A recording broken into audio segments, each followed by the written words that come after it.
it's amazing how you can kind of hack together uh, different solutions that expand your payment terms and reduce or maybe eliminate the need for debt. But sellers, a lot of people just don't know this.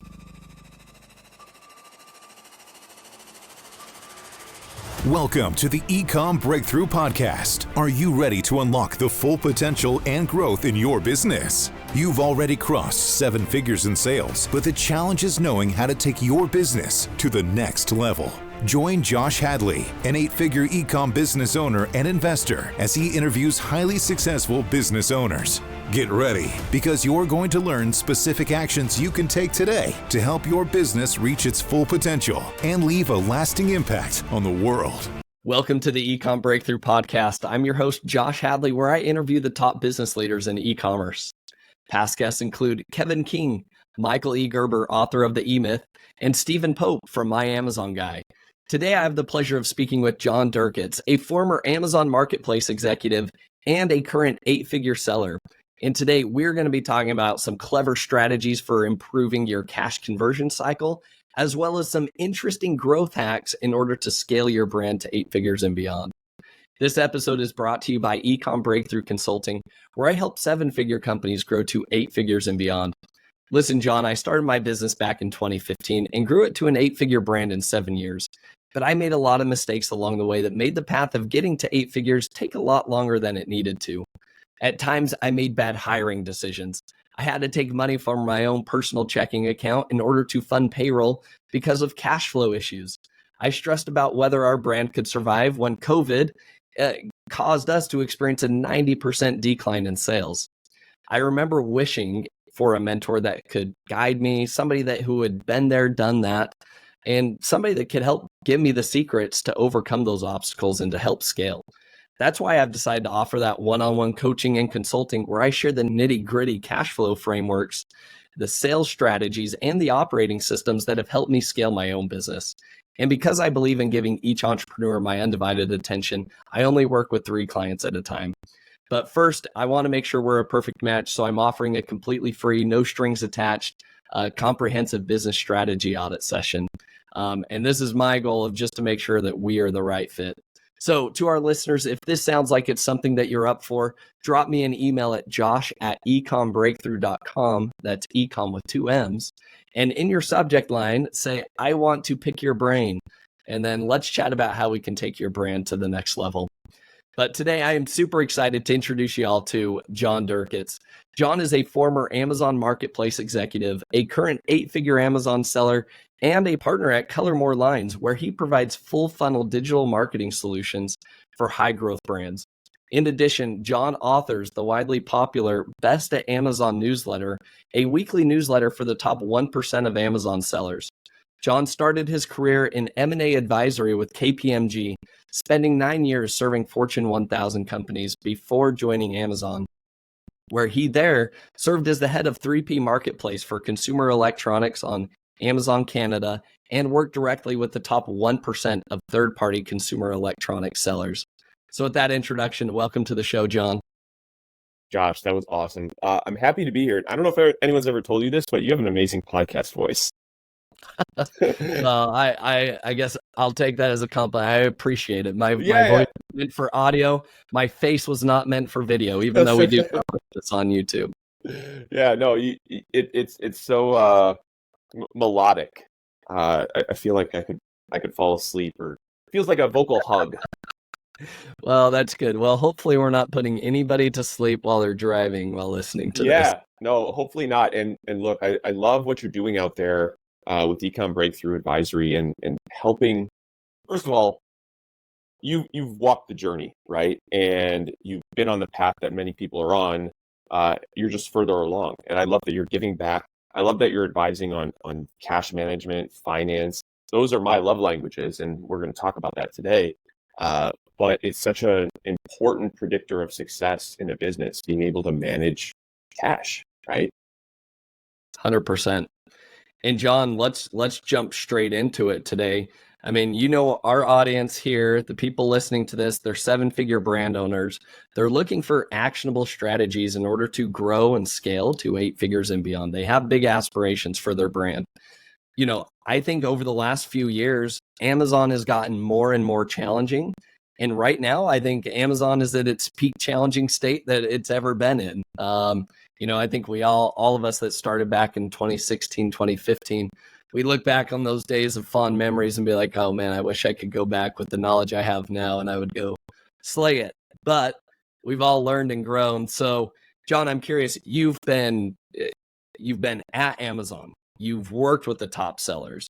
You publish a newsletter just for the top sellers. So what's on the top of your mind, and what do you see the future looking like for Amazon sellers for the next 12 to 18 months? Yeah, good question. Multi-parted question.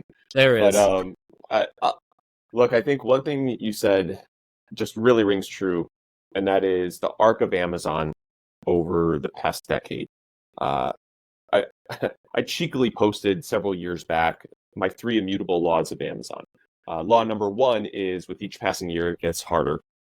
Number 2 is with each passing year, it gets costlier.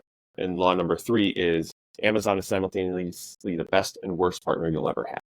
And I think that's more true today than it's ever been, especially, first half of this year, sellers have been bombarded with all these new fees, which we won't get into the detail of them. They all have their own nuances, headaches, problem areas.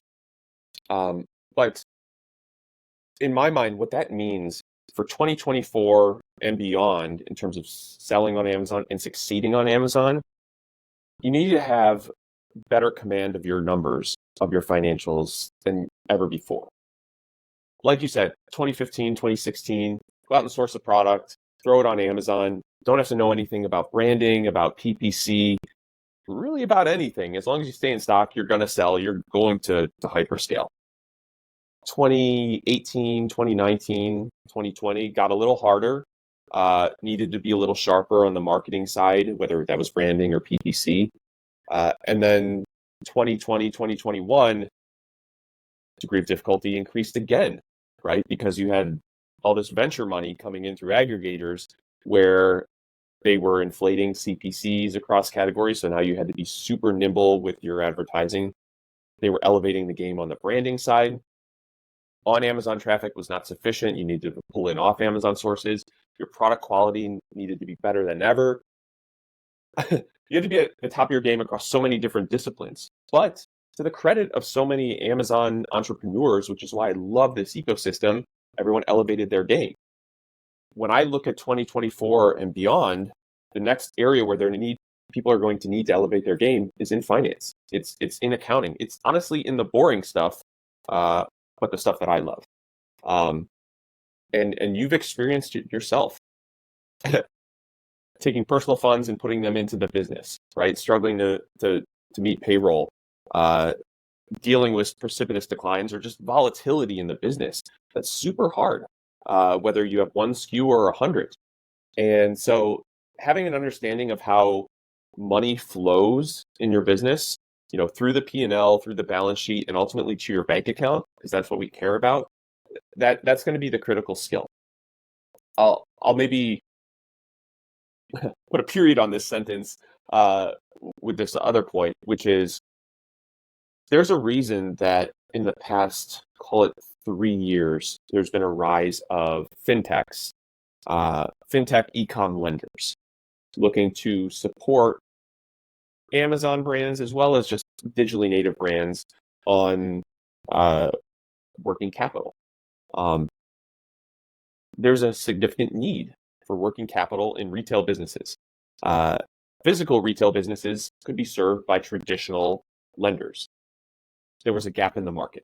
So you had fintechs, you had venture-backed lenders emerge to fill that gap. Now, in the shadow of every strength or everything that's good in a market is a weakness, which is these lenders are not cheap, right? No. There is a reason that they are willing to write you a big check in less than 24 hours. When money comes fast, that money is not cheap. And I think what a lot of sellers are realizing now, maybe a year, 2 years after taking a loan from a fintech, taking a loan from Amazon Lending, which, sunset itself about 2 months ago, but nevertheless was a source of capital for brands.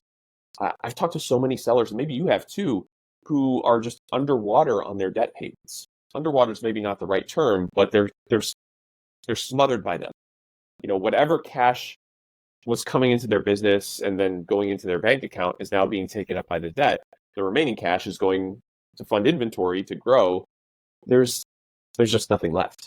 And so much of what I've been doing lately is what I'll call capital advisory, helping sellers kind of refinance out of that debt into better debt that's more sustainable, or just looking at the business, to the extent it's not bankable anymore, and building a strategy around getting out from under that debt. And a lot of times that's just taking the P&L, turning it into a cash flow forecast, looking at the balance sheet, and figuring out what the right rate of growth is. Part of the problem is you're chasing growth, and that growth needs capital, and it causes you to overextend. And I think a lot of sellers did that. So again, I'll put a period on this sentence, but the meta point here is finance and numerical literacy is going to be the skill that I think is the next one that sellers and brands need to level up in 2024 and beyond. Yeah, John, I would 100% agree. I think that the biggest thing that you can focus on now as an Amazon brand owner is operational efficiency, which comes from knowing your numbers and knowing which levers you're going to pull. So, John, you have a lot of information I think we're going to be able to unpack here today. But there's two kind of like real main things I would love to dive into. Number one, I would love to hear some of the case studies, and as you do like the capital advisory, like where are the best places for funding? Because I've heard the same thing from a lot of those fintech companies. They're the widely popular names that you guys have probably heard of. They sponsor a lot of conferences. They ain't cheap, and good grief, if you look at the true APR, that's not a good deal for you, frankly speaking. And so I want to talk about that and some of the case studies. And then secondly, I want to talk about, okay, so what does an entrepreneur do that doesn't have a financial background, right? They don't love numbers, but hiring a CFO is also not in the realm of possibilities right now either. So what do you do? So those are the kind of the two things I would love to like double down on with you, but let's start with like the capital advisory. Yeah, no, I want to give your listeners just truly tactical, actionable guidance here. But I'll maybe preface it with just foundational information. And I'll simplify this foundational information to say working capital impacts cash flow. So many sellers are focused on the P&L that they look at maybe daily or weekly in their business. And that's great. I love that people are looking at their P&Ls. That's the right thing to do as a business owner. And with software tools like Sellerboard or a handful of others that ingest data from Amazon, you can get a real-time financial snapshot. The problem is your net profit margin of 20% is not what goes into your bank account. Because of that 20%, a portion of it is always going to be locked up in inventory. So working capital impacts cash flow. Free cash flow is your money in the bank, but it's really your profit dollars less your working capital needs, your inventory needs, that dictate what goes into your bank account, what you can then reinvest in the business or take home if that's what you want to do. But so let's talk about that working capital, that inventory plug, how you fund it. Well, if you have stuff in the bank, that's how you fund it. But most people don't, especially as you're starting up in an Amazon business. Now, this is where those fintech lenders kind of fill the gap. As you said, expensive, borderline predatory. Mostly, their core products are revenue-based loans and merchant cash advances. Merchant cash advances actually are a clever way to get around usury laws. Laws that cap interest rates. But I digress, and I won't get into that. This is my roundabout way of essentially saying, if you need to finance your business, and your options are fintech, or you think your options are fintech versus traditional lenders, those are not the only two options. There's a substantial middle ground, some of which is comprised of fintech lenders who have moved to the middle and have started to offer more reasonable traditional financial products like lines of credit or fixed term loans that, while APRs are higher, are still better than the implicit APRs of revenue-based loans.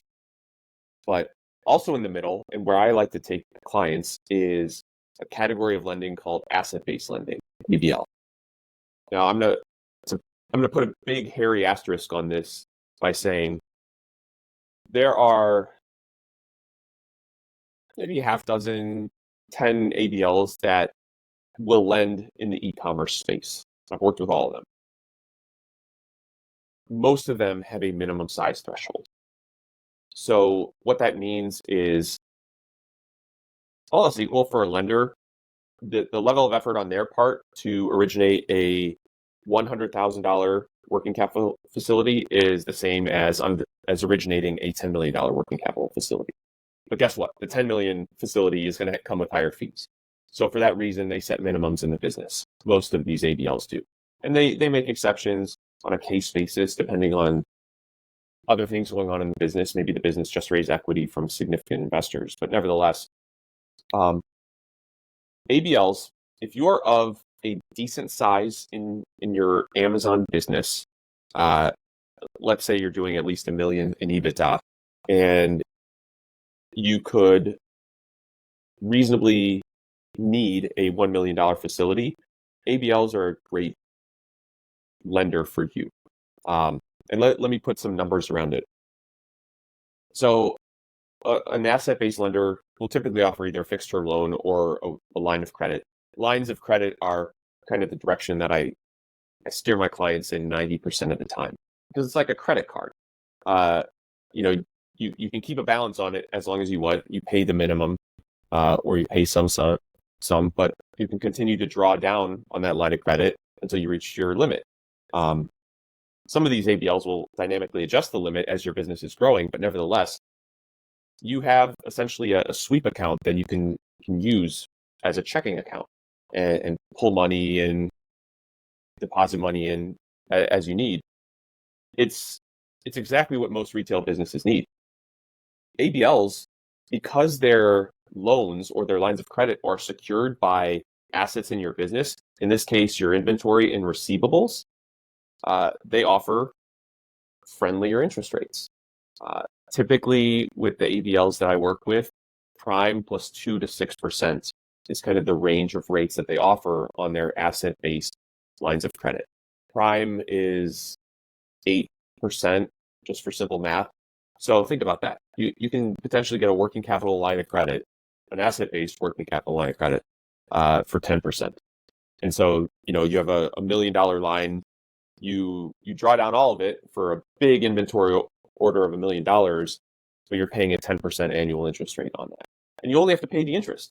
So you can kind of ride out your cash conversion cycle, meaning you can ride out until that big $1 million inventory purchase actually turns into cash to pay down that $1 million facility. So I love asset-based lending. I love asset-based lines of credit for borrowers whose businesses are of a certain size. So that's kind of one of those in the middle options that I love to bring clients to, bring brands to. But what if you're not that big? What are your options?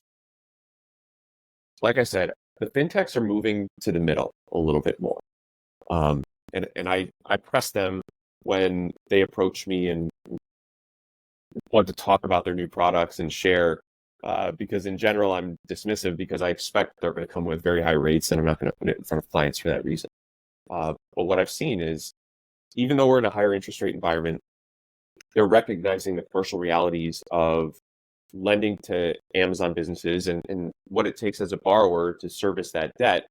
And they know that they can't sustain themselves by continuing. This is my hypothesis. They know that they can't continue to sustain themselves by continuing to write revenue-based loans, merchant cash advances. Those are hits of sugar to the business.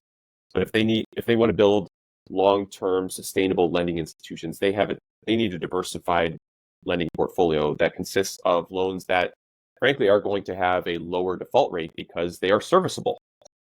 That's what I think is happening. So a handful of the, call it legacy fintech lenders, are now moving into more standard working capital lines of credit, fixed term loans. In fact, SellersFi, formerly known as Sellers Funding, which is one of the Amazon lending partner lenders that shows up in the offers, they recently introduced a working capital product that was much better than the working capital product they had in the past, which was really just a revenue-based loan labeled as working capital.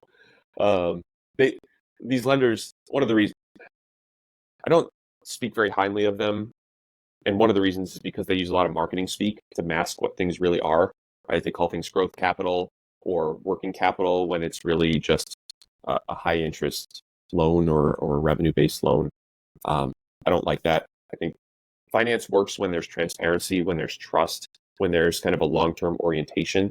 And this applies to a lot of industries, but when you have venture money in there, a lot of those kind of tenets of an industry start to get chipped away at. But yeah, let me maybe put a pin in that. Yeah, John, I think that's very eye-opening for people and for them to know kind of like what that landscape looks like. My question would be this, John. What if you have the working capital to not take on a loan? Does it still make sense to take out even a line of credit to fund inventory, right? So that you can put that money elsewhere in the business? Or would you recommend, bootstrapping it 100%, not taking on debt? What would be your recommendation for a lot of Amazon-based brands? I'm kind of thinking of, I think it's an old Charlie Munger quote when he talked about the three things that will do a man in: ladies, liquor, and leverage. It's true. I know that quote. Yeah. So I mean, gosh, I want to say take on debt. That's the optimist, the growth at all costs part of me. But the prudent thing to do, the conservative thing to do, is to bootstrap it. It always comes back to how much growth do you want in your business, and what are the working capital requirements of your business? So how much growth do you want in your business? That's a personal choice. There's nothing really for me to say there. But how much working capital is required in your business? Let me touch upon that. So working capital, inventory plus receivables plus payables, right? That's the simple math. Those are the assets, the current assets on your balance sheet that comprise your working capital.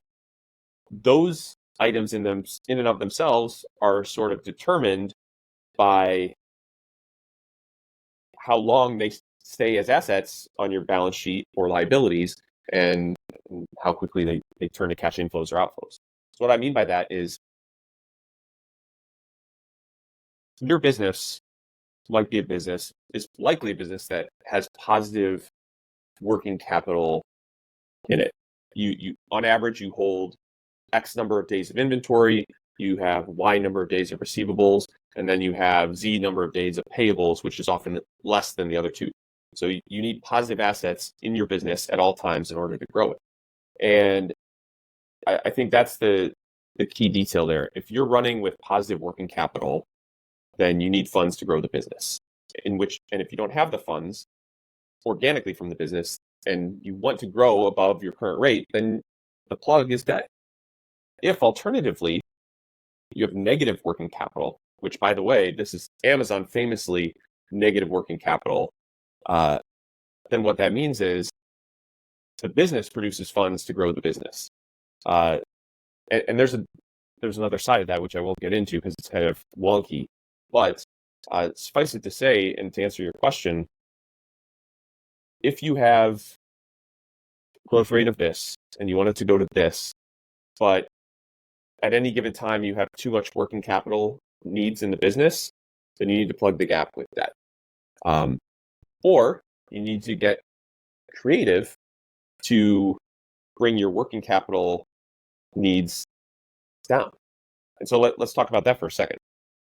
And I think I've given these quote unquote hacks away in different settings, but I'll share a few of them here. So, John, I'm gonna tee this up because this part I've heard you present, and this part is like critical. I promise you, those people that are listening, look, you may not have a finance background. I have a finance background, so like I could jam all day long talking about these things, but I know like 90% of you are like, I hate numbers, I hate finance, I hate accounting. But like these strategies that John is about to share literally are like, these can be game-changing strategies for your business. And you don't need to have an extensive financial background in order to execute these. So all I'm saying is I just want to tee you up, John, to be like, pay attention because John is going to rattle off some really impactful things that you can do for your business to help improve the free cash flow that's coming into your brand. That's then going to allow you to scale. That's then going to allow you to cut yourself a paycheck and actually, live off the business. So John, give us the goods. Awesome. All right. We're going to start with something that I think will be intuitive to every business owner, irrespective of financial acuity or competency or interest, right? And that is, you built a business based on relationships with suppliers, right? I talked about if you're growing and your business needs this much working capital and you want to grow more, you got to plug the gap. You plug the gap with debt. Well, lenders are not the only source of debt. Your suppliers can become your creditors. And among the hacks that I talk about to reduce your working capital needs, remember working capital, inventory, receivables, less payables. So you can either reduce inventory, reduce receivables, or increase payables. Give yourself more time to pay your suppliers is a different way of putting that. So one of the things I talk about to extend your days payable to give yourself more buffer is on a regular cadence, approaching your suppliers for one of three things, or three of three things. I mean, it depends on your relationship. But on a regular cadence, you should be approaching your supplier with requests for price reductions, with requests for extended payment terms, and with requests for damage allowances. And so let me take all three of those in context. Price reductions is the easiest. That's the one that's met with the most resistance all the time, right? And I think you can only go down the path of price concessions when you've built up a decent relationship with your supplier, when it's become apparent that it's symbiotic, it's of mutual benefit.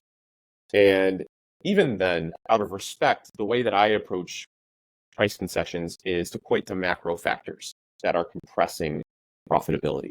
If you have a China-based supplier, FX rate fluctuations between the USD and the yuan. But price reductions often met with resistance, and that's okay. That's part of sort of my negotiating toolkit. I'm going to ask about it with the expectation that the answer is no. But because the answer is no, now I'm in a better position to ask for other things. And this is just kind of psychology. The other things that I will ask for, honestly, the other things that I want more are better payment terms. Most Amazon sellers start with payment terms that are along the lines of like 30% down. And then, so 30% of your PO goes before you receive any product. And then 60 days later, when it's on the water or ready to go on the water, you pay the remaining 70%.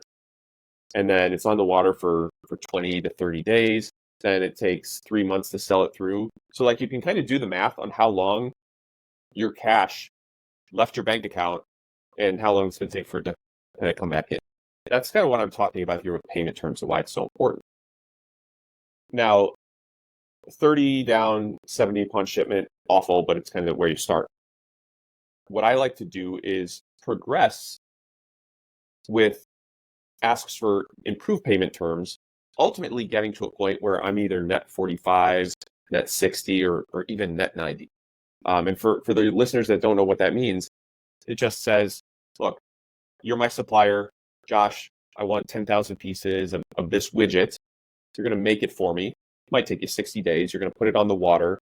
And at some point, you're going to invoice me. And I will have that 60 days to pay you back. And that 90 days to pay you back. But that's so important because you might get a shipment and then you can sell it in 90 days, which means you can essentially fund the business from the sales of the product and pay back your suppliers with that rather than being out of pocket. So payment terms are so powerful as a way to expand your business's runway, improve cash flow. Your supplier is a great source for quote unquote debt in the business by way of improved payment terms. And so I'll ask my suppliers for price reductions, better payment terms, or the third thing I'll ask for is damage allowances. We all know that 100% of your POs do not come in perfect condition. We get customer returns to that effect. No one knows where the damage comes in, but nevertheless, less than 100% of the products are perfect. You paid for a shipment where 100% should be perfect and manufactured to specs. And so for that reason, kind of what I do with my suppliers is kind of a squeaky wheel approach, whereby I am sending them detailed data on a monthly basis on customer returns and saying, the products weren't right because of X, Y, and Z. And you get to the point where they don't want to hear it anymore. And you can kind of then say, all right, well, in lieu of onesie, twosie reimbursements, let's just agree to an X% damage allowance, which is a reduction in price on the PO. And we can revisit on a quarterly basis as product quality improves. So those are kind of my three go-tos with suppliers to improve cash flow from your payables to your supplier. And like I said, sort of turn your supplier into your bank. There's one other way that you can kind of turn your supplier into a bank, or put differently, relieve you of a cost in your business. And that is, many suppliers in China in particular will hold product for you. So if at one point you had a US 3PL and you were paying warehousing costs, ask your supplier if they'll hold the product. They'll sideline it for a period of time, and they'll produce it all at once, but ship it 30 days later, 60 days later. It's a great way to eliminate an expense from your business. My partner and I, with one of our brands, just did this past year. We're using a mix of Amazon warehousing and distribution, which I'll tell you how that goes in 6 months. But we're also having our supplier hold back roughly 40% of the shipment and send it to us 30, 45, 60 days later. There's really no hard limit on that. So days payable with your suppliers, key to unlocking cash flow in your business. Another way to unlock cash flow in your business with a supplier that many people don't think about is with Amazon. If you're selling on Amazon, you're most likely running pay-per-click ads. And guess what? Your supplier, your vendor for those ads is Amazon. And if you're, well, honestly, if you're any advertiser, new or old, Amazon defaults you to a $500 ad spend credit limit, which, if you put your ad spend on a credit card for rewards, and I hope everyone here does, and you're spending $30,000 on PPC a month, you have 60 charges on your credit card that month for $500 each. But what if you had a larger ad spend limit? What if you could take the ad spend in month 1 that would be on your credit card and due in month 2 and stretch that ad spend into a little bit of month 2 so that when your credit card cycle ends, some of your ad spend is then due in month 3. So you're kind of unlocking cash flow that way.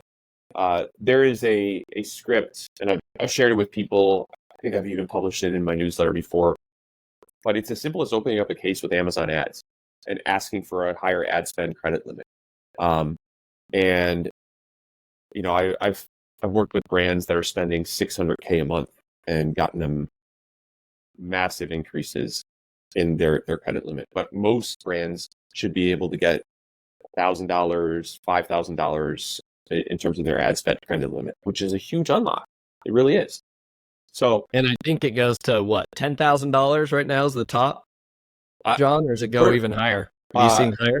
I've heard of higher. With the best I've ever gotten for a client was 10,000, but I kind of regret that I didn't ask for more. And now when I help people with this, and which I do it for free, um, I I don't have them negotiate against themselves. That was my mistake. I would kind of go into these cases with Amazon, these chats, and I would ask for a number that I thought was reasonable. I've since pivoted and told people to ask for a number higher than what they think is reasonable, and let Amazon tell you what they'll give you. Yeah. So negotiating 101 mistake on my part, learn from it. I mean, not leaving too much money on the table, thankfully, but yeah, I've seen 10K. I think I was in a chat and someone said something like they were able to get 50K. Wow. Which you got to be spending, I imagine, Probably. million Yeah. a month. Yeah. It's a massive amount. So on that note, and John, I know you've got some more to share here. So one of the things, I followed that advice when I was like, that was an unlock when I saw that in your newsletter and presentation. Did it the next day, immediately got flipped to higher terms. And then the way we're doing it now is our accounting team will go through, and we've got 10 different credit cards that we'll use for our ads to rotate through the rewards and whatnot. But here's the benefit. They all have different statement start dates, right? Yes. So what we'll do is we will, instead of, yes, we're focused on optimizing the rewards, but secondly, we're optimizing for make sure this payment hits during the first 5 to 7 days of the new statement period. And now effectively this credit card is now turned into 45 to 60 day payment terms for this new ad spend. And so now instead of, the worst thing you can do is charge something on the last day of a statement date for a credit card, and then that thing's due super quick. So you can really extend things out. So there's a whole strategy of the way you use credit cards. And I'm also astonished with the number of people that tell me like, oh, I didn't even know you could spend it or use your credit card on ads. And I was like, oh my goodness, how many reward points you've missed out on. But not only that, super damaging to the cash conversion cycle of your business if you're letting Amazon just deduct that from funds. That's leaving immediately. So love that point, Josh. I love what you've done there. And I'm going to steal that. Although I think you brought up something highly relevant, which is you have an accounting team that can manage this. If you're a solopreneur, that's going to be super hard to do. And, you just have to, again, kind of do the math to understand how much cash that is going to unlock for you and whether it's worth your time, right? There's that effort impact calculation. But I love that. That's super clever. And it's also, me in your newsletter, John. I'm going to call it out. The one, I'll add one more dimension to this ad spend credit limit strategy, and that is pick the right credit card. You can optimize for rewards, but you can also optimize for statement periods or days payable for credit cards. And I've recommended to a lot of people the Amex Plum card, which for an annual fee you get, I think it's 60 days, 60-day credit cycles or 60-day payment cycles, which is huge. So now to your point, if you can time it right, you're maybe going from 30, 45 days to pay back that ad spend to 100 plus. And that's huge. Let's double down on that, because this goes back to your earlier point of working with your manufacturer. Even if they have you do wire transfers, right? There are software solutions that you could tap into that will allow you to pay, and it comes with 2.9, sometimes a 3% credit card fee. I'll pay a 3% interest. I'll call that my interest rate, so to speak, or a financing charge all day long, because here's the other hack that we've done with our own business. We will actually reach out to our suppliers and say, hey, I know this is due on the 13th, but my credit card statement date starts on the 16th. Can I push this? Like, I'm going to pay you. No questions about that. Can I charge this on the 16th, please?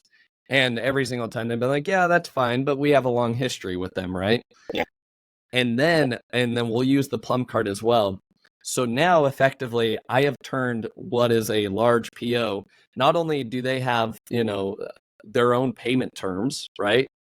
But now I also have 90 days in addition to whatever payment terms my supplier has given me.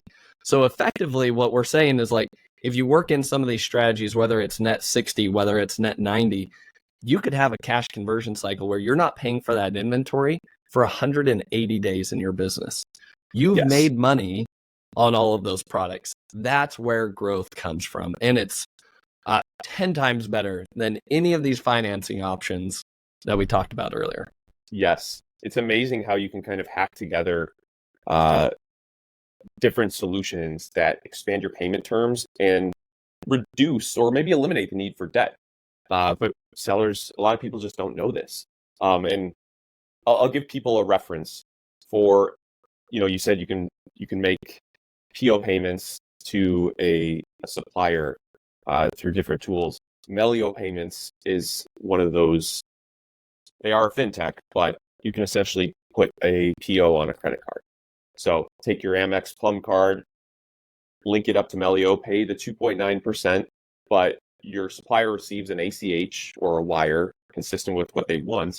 If you have a good relationship, like you said, ask for a few more days to time it out based on statement periods. All these little things add up, and they add up considerably because, to your point, if you're not collecting or not paying cash for 180 days, that's a long time to sell through your products and have that inventory turn into actual cash for use yourself.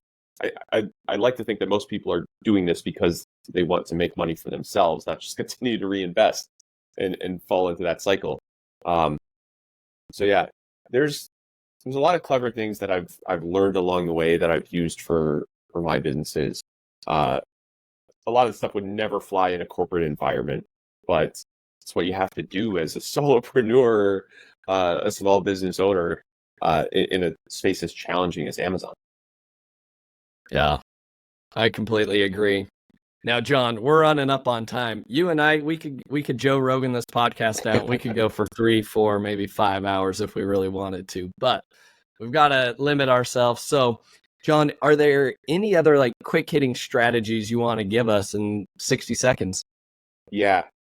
Let's move away from finance for a minute and let's just talk about Amazon operations. And you and I were talking about this before we went on. I think the name of the game from a traffic perspective for Amazon in 2024 and beyond is creating a symphony of traffic that isn't just Amazon PPC, Amazon DSP, but pulls in new shoppers from other areas on the web. So off Amazon traffic, critical for success going forward. And my preferred method for driving off Amazon traffic, at least for my brands, which brands is a generous term. They're Amazon private label businesses. But for my brands, I like to run Google to Amazon ads.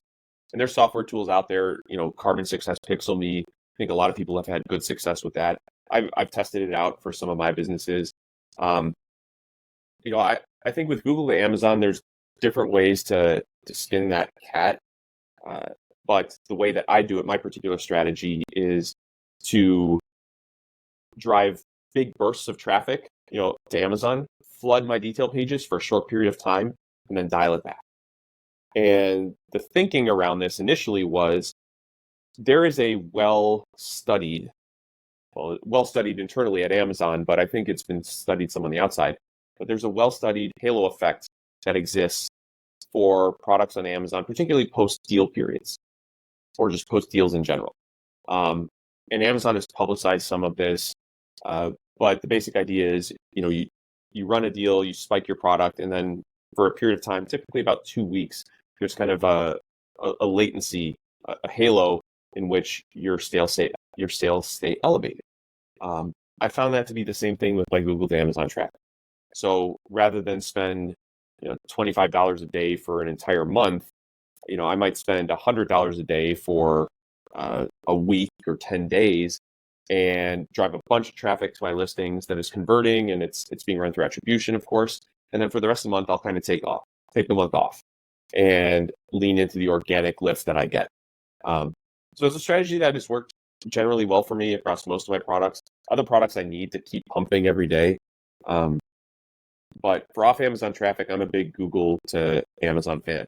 I don't yet feel comfortable with my team's abilities around email marketing, around affiliate marketing, around influencers. It's not in my circle of competence yet. But to my point earlier, Amazon gets harder, it gets costlier, best and worst partner you'll ever have. And it's an area where I know I need to skill up for 2024 and beyond. Yeah. John, I love this amazing strategy with the Google ads. I love that. So, John, as we wrap things up here today, I love to leave each episode with 3 actionable takeaways. So here are the actionable takeaways that I've noted. You let me know if I'm missing something. So action item number 1 is become more financially literate in your business. And that means, if you're not having a monthly finance meeting with yourself and whoever is running the books for your business, and I certainly hope that somebody else is running the books other than yourself for the business, but make sure you sit down. Yes, walk through the profit and loss statement. But here's one of the things that a lot of entrepreneurs kind of overlook. What's your cash flow statement look like, right? So what is that cash, what does your inventory balance look like? What cash came into the business during that last month? What cash left the business and why? Understanding those things. And here's the thing. You don't need to go get an MBA to learn any of this stuff. Just go Google it. Just go to YouTube. Like, you can find some very basic financial instruction there. But understand that. And then the other thing to really focus on, if you could, is that cash conversion cycle. So learn, study up more on that. And John's got his newsletter too that he shared a lot of these strategies with as well. So that's action item number 1.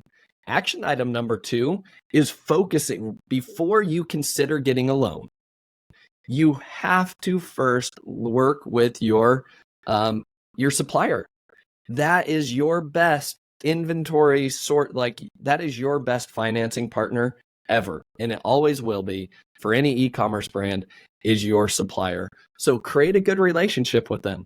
Don't treat them like garbage. Make sure you pay on time, because if you don't pay on time, all of this goes to the wayside. And guess what? Then you have to start paying that 20+% interest rate on your financing efforts, because you've screwed it over with your best financing partner, who's your supplier. So follow John's advice. He gave 3 actionable things that you could ask for with your financing partners. And then third, last but not least, my third action item is optimize your credit card statement dates. So from your Amazon ads to when you pay your inventory, and I would argue you should always be paying for your inventory on a credit card. I will pay 3% all day long. If that means I get an extra 90 days, if you use the Plum card to pay that back, man, that's 1% interest, or so to speak, on a monthly basis. Not bad at all. So, John, anything that I missed here? Holy cow. Oh, you did an awesome recap. I feel like you were probably a very good student back in the day. You were taking notes there and recapping. No, that was awesome. You did remind me, though, with your first action item, your first takeaway of a question that you asked at the beginning, and I forgot to answer, which is, if you can't afford to hire a CFO, what do? You're not financially literate. You can't afford to hire a CFO. Well, there are fractional CFO services out there. I have probably a half dozen that I've referred people to, but you can kind of bring in someone with CFO level capabilities, competencies, experiences, and rent them for a period of time, either to set up systems, set up controls, or just help you understand where's the money going in my business. So fractional CFO, remember that term. I'm happy to give references. I'm sure you know some too, Josh. But that can be a key plug for people that listen to everything that we've talked about today and realize, yeah, this is super important, but I don't know how to get there. Yeah. 100% echo that. So John, thanks for remembering that. Super important. And again, you don't need to be an expert, right? In all things. I am not a sourcing expert, right? So go find the right people. It's all about the who, not the how. So John, Here we go. Our 3 final questions for the episode. Number 1, what's been the most influential book that you've read and why? Gosh, all right. It would be so easy to go nonfiction here and honestly kind of boring, but I'm gonna hit you with fiction, and it's the complete works of Sherlock Holmes by Sir Arthur Conan Doyle. Just like if you think about the time it was written, if you think about the sophistication of the stories told, I don't think I've ever read one of the short Sherlock Holmes stories, and they're all like 60 to 100 pages because they were in magazines at the time and came out as like weekly circulars, if I remember. But like I, even as I reread them, I could never guess who the thief was, who the criminal was. Just so artfully written, and I enjoy them so much. And they just get me to think beyond the confines of my normal thought patterns. I love that. That is a I guess I would say that's a book I've never been recommended on this podcast, but an interesting approach in terms of like being able to think creatively and step outside the realm of reality and think, because that's truly where like the best ideas come from. Oh, so yeah. I love that. Oh yeah. Love that. All right, John, question number 2. What is your favorite software tool that you are using either personally or with your business that people probably haven't heard of? All right. I'm gonna do something here which is maybe normal in the podcast world, but I'm gonna plug my own software. So around the time we're recording this, I just announced that my Amazon agency merged with another one.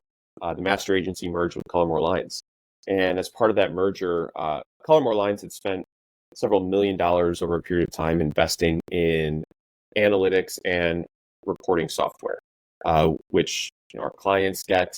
The team uses operationally, but it's a pretty sophisticated tool set on everything from kind of P&L reporting to inventory management to ads to pricing analysis. We call it Prism, and I've been using it now for the better part of 2 months, but we're going to be bringing it to market for something that, for me, it's super important that it's affordable. There's so many software tools out there that the average Amazon seller can't access because, like, let's face it, the tool stack, the tech stack for Amazon sellers has grown substantially, and it's hard to get all the software that you need for under $500 a month, which is money that could be spent elsewhere. So, yeah, more to come soon, but we are bringing it to market. I'm excited to offer, people great early bird pricing. And I think I mentioned this to you, but if anyone is interested in looking at it, what I will do is, and I'll honor this for, what did I say in the questionnaire? The first 20 people. If you email me, John at Color Lines, what I will do is I will give you a lifetime rate of $25 a month for our Prism software. That's amazing. First 20 people only. Subject line, put Ecomm Breakthrough, Ecomm with 2 M's. And, whenever you're hearing this, I'll make sure I honor that regardless of how many, new users we get between now and then. Awesome. John, that's amazing. Super generous offer. And I know I'm going to be picking your brain at what's in that software. So love it. Looking forward to that. All right, John, last question here. Who is somebody that you admire or respect the most in the e-commerce space that other people should be following, and why? Yeah, I am going to call out my business partner. Her name's Madeline Masterson. I know her as Maggie. She, fellow ex-Amazon person, she worked in the policy side. We all know the name Dharmesh, right? She was in his org. And did a lot of things to shape policy for sellers in a good way. I think about what she did at Amazon during the time that she was there, and she was the watcher behind the wall, resisting against all the forces that Amazon that wanted to come down on sellers. But she's a fantastic business partner. She is the true operator in our relationship, and she is just so quietly good at what she does, which is advising brands, running an agency business. She's not prominent on social media. But what I've found is sometimes the best operators aren't, right? Because they're heads down doing the job that they're quite good at. So Madeline Masterson, you can find her on LinkedIn, but don't expect her to be posting much. She's an absolute rock star. Amazing. John, great recommendation. Now, if people want to follow you, John, they want to see your newsletter, they want to follow your software, they want to follow your agency, where can they reach out to you at? Yeah, I'll give people 3 places to find me. Number one, obviously, my newsletter, Best at Amazon.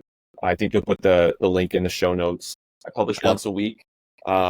Deep dives into, typically a single topic and then a potpourri of interesting Amazon things that I find throughout the interwebs. Other place that I'm pretty active is LinkedIn. Call it the stuff that doesn't quite make the cut for the newsletter. And then the final place, which is where I have all my fun, is on Twitter, or X. I'm at Guy Fossil, which was the first phrase that I uttered as a child. And I guess my name on there is Bearded Egg FBA. And there's kind of a long story that goes behind that, involving a bet that I lost. But I have a lot of fun on Twitter. I still talk mostly about Amazon things, but it's a mix of Amazon think pieces and Amazon memes. So those are the 3 places to find me: Best at Amazon, LinkedIn, Twitter. Amazing. Well, John, you are somebody certainly that other people should be following. So I recommend people continue to follow you and your newsletter. But thanks for your time and joining us for this episode today. Yeah, Josh, thanks for having me. It's been fun. Thank you for listening. Visit ecommbreakthrough.com for more information. If you've enjoyed today's episode, the best way you can show your appreciation is by clicking the subscribe button and quickly leaving a review. See you again next time.